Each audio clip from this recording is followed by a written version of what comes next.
So one of the things that, one of the first like my spidey senses are tingling moments in the documentary was when they were talking about her background. Okay. So Anna Stubblefield comes from a family where her parents both worked with disabled people. Her mom, both of her parents had PhDs, and her mom worked with disabled people. So she had been exposed to like people with disabilities from the time that she was a child. And this is how she describes like how she felt about being a child. Like, I don't know. This is how she described it. Just take a listen about her childhood and how she felt about disabled people.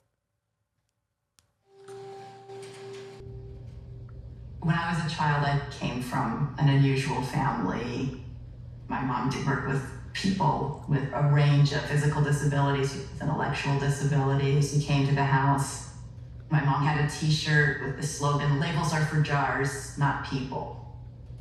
I found disability interesting because of that exposure. I found disability interesting. Those disabled people, they're just so interesting, kind of like a science experiment.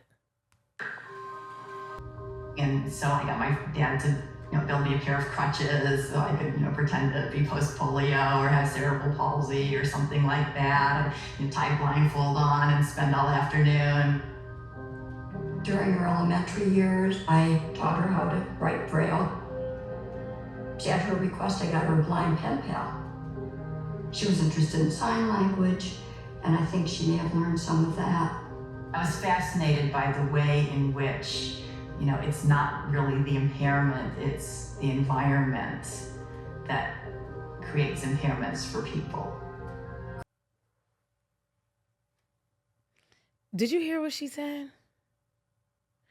She said that she had her dad make her a pair of crutches so she could pretend that she was post-polio as a child.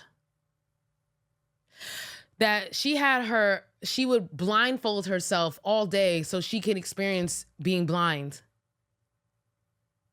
So she could act like she had cerebral palsy. How fun. How fun. If I was a disabled person, I would slap the shit out this hoe. I'm sorry. How are you kidding me? It is so clear that this woman is fetishizing disabled people. It's so freaking clear.